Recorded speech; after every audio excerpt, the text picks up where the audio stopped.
All right. Good morning, everybody. Thank you for coming. We really appreciate it, and welcome to the 2023 COPARC annual meeting. We're super happy to have you guys all back in person. It's the first in-person meeting we've had since 2020, which was just right before the pandemic hit. So we're super stoked to be back. I don't know how many of you attended any of the virtual meetings that we had. I think we had 2 or 1 with Southwest Park.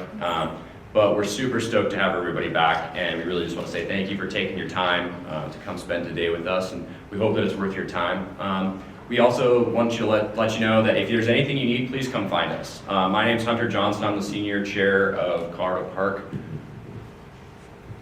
And I'm Stephanie Townsend. I am the junior co-chair of Colorado Park, and yeah, just let us know. And we'll be happy to help however we can. So today, this is how you're going to be able to find your itinerary. We have the agenda on the website, but more detailed itinerary. You can scan this QR code. If you don't get this QR code or it won't work, there's another QR code at the back. So most of what we're doing today is going to be based off of QR codes. We're trying to go as paperless as possible. So you'll see kind of stuff in the back. The other QR codes in the back will be, for the photo contest. If you haven't already voted for that, go check out our amazing selection of photos, some of which will be available at the live auction later tonight. And then also for the Herb quiz later, there's also our social media, our website, everything will be back there.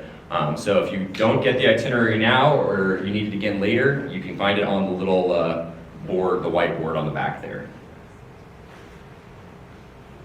Okay. So what is PARC? So PARC is essentially a conservation group that is diverse, like-minded individuals. It's a whole array of people. As you look around in this room, you probably see that there is a lot of different faces, a lot of different peoples, a lot of different backgrounds. And so that's essentially what we try and do. And PARC is the national branch of, what COPARC is. That's the federal group, and it's Partners in Amphibian and Reptile Conservation, which is part of ARC, which is Amphibian and Reptile Conservation, based out of the Federal Fish and Wildlife Service. So this is going to be a national and international network of conservation like-minded individuals for herpetofauna, and it's a really great opportunity and resource for people to learn from all different backgrounds about reptiles, amphibians, their habitats, and the conservation that goes into them. So essentially what you see here is that we have PARC, we have Southwest Park, which is the regional group, and then we have Colorado Park, which is the state chapter, which is where you're at right now. So essentially, PARC has 3 network strategic areas, and those are going to be network growth, habitat conservation, and species conservation. And we're going to get into that a little bit, what COPARC does to achieve all of those goals in just a few minutes here. So what is COPARC? COPARC is the state chapter in the Southwest Park region. PARC is broken up into multiple regions. We are in the Southwest Park. And we are active participants in amphibian and reptile conservation in a diverse group of ways, whether it be networking, whether it be education opportunities, whether it be field surveys, whether it be herping trips, whether it be outreach and education. And essentially, we are also all volunteer. We are a nonprofit. And the steering committee, everyone you see here is completely here on volunteer time. None of us get paid. All of this is just work that we do on our own. Is that better? Can you guys see that better? Yeah. Is that better? Okay, cool. As you can see here, we just go out, we have fun. So this is our steering committee. I'm going to bring them up right now so you guys know who is here throughout the day. These are the people you want to talk to network, to make connections. Also, if you have anything you need, anything we can help you with, anything we can help you find, I'll have them come introduce themselves real quick. You already met, I'm the senior chair, Steph's the junior chair, and then we've got Remy, Brendan, Hayden, Graham. Sean is in the parking lot. Sean's, if you guys got directed by anyone, Sean's the guy in the white car that's sitting out in the parking lot. Yeah. So that's Sean. He's our Southwest Park liaison, and then I'll have everyone else introduce themselves real quick.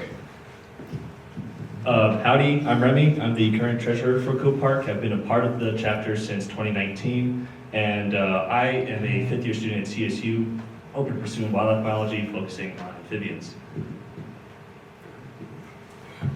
My name is Graham Zephyrin. I do the maps and photography for the website, and outside of that, I'm just a herp nut that likes to be out in the field looking for scent.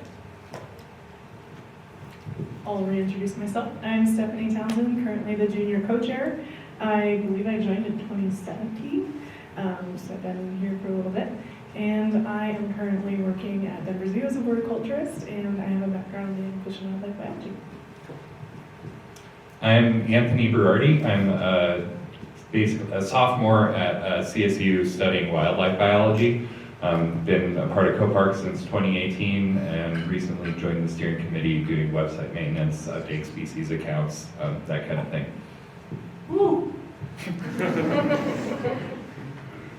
I'm Hayden Lewis. I've been a part of the steering committee for about a year. I'm also a CSU wildlife bio student. And I've helped a lot with like data entry, so all the field surveys we've gone and done, I've helped organize and submit those to our partners. I'm Erin Jackson. I think this is my third year on the steering committee at COPARC, but I work at the Denver Zoo as a keeper, and I just help out with any random things they need from me.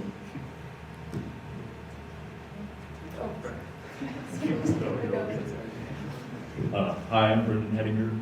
I usually do the outreach with the animals for COPARC and try and help plan those kinds of events. I've been on the steering committee since 2021, and I work at Denver Zoo as a temporary keeper in tropical discovery. I forgot to say, I've been a part of COPARC since 2014, so I think I was 12. But I've been around a while. If I haven't met you yet, I know there's a lot of new faces. Please come meet me. Come please meet all of us. We'd love to talk to you. We've talked to a lot of you online or through email and stuff like that. I'd love to put a face to a name. So thanks, guys. I'll let you go back to whatever you were doing.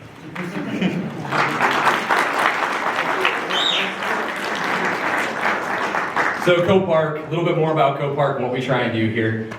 We try network growth, and that's a big part of what we're here to do, doing here today as far as this annual meeting. It's an opportunity to meet people from a bunch of different organizations and, try and branch out, see what we can do to help benefit one another. We're all on the same team, we're all fighting the same fight, and I think that's a big thing, is we have an opportunity here to share, a lot of different things, a lot of different resources on how we can do better for reptiles and amphibians.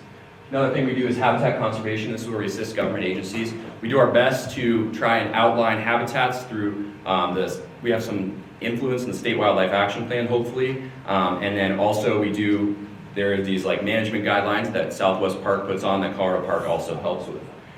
We do land manager inventory, so we will come out to properties. We did one for Colorado Parks and Wildlife, you'll hear about later, where we were able to go out and figure out what kind of reptiles and amphibians they had on their property, build them a species list, say where they occur, that kind of thing. And then we also help with species conservation by documenting new distribution records, trying to figure out ethical field herbing practices, talk to people that are already in the field to figure out how to get them involved in conservation as well, make their herbing count. And so a big part of us is just open to the public, anyone, all ages, races, genders, diversity and inclusion is kind of a big thing for us, and making sure that everybody feels welcome and making sure that everybody has an opportunity to participate. And I think that that's just something that we really try and harp on, especially recently. And we've got species conservation as far as it goes. That's probably one of our highlights. That's the smooth soft-shell turtle. That's a species that was discovered in 2018 on a COPARC trip. First documented one in Colorado. So that's just one of our highlights on what we can do, and it's just pretty awesome. And these are some of our partnerships. This is just 2021 to 2023. We want to thank a lot of these people. The Katie Adamson Conservation Fund was great in helping to fund this meeting. We really want to acknowledge them. We also have worked with the Forest Service, Colorado Parks and Wildlife, CDOT on a lot of our field trips. Rocky Mountain Rattlesnake Services provided us with a lot of the field trip resources and assets that we've utilized, and so we're super thankful for them. Denver Zoo has partnered with us on some projects as well, and we continue to partner with them in the future. Denver Audubon and Lakewood Parks have been projects in the recent years where we've been able to help the land managers make decisions on their properties by doing herp to fauna inventories.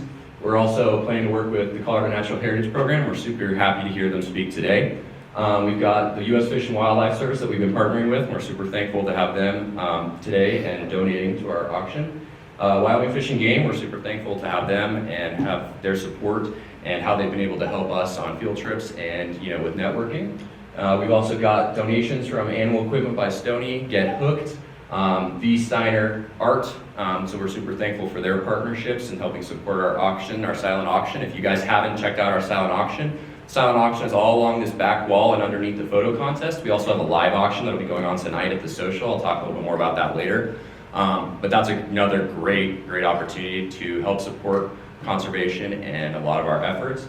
And then we also want to acknowledge the Denver Water and San Juan Citizens Alliance as other groups that we have partnered with. So with that, we're going to move on to the first round of presentations today, and I'm going to bring up Mr. Boyd Wright and Alex Joyny to present on boreal toad translocation and at Titan Lake as well.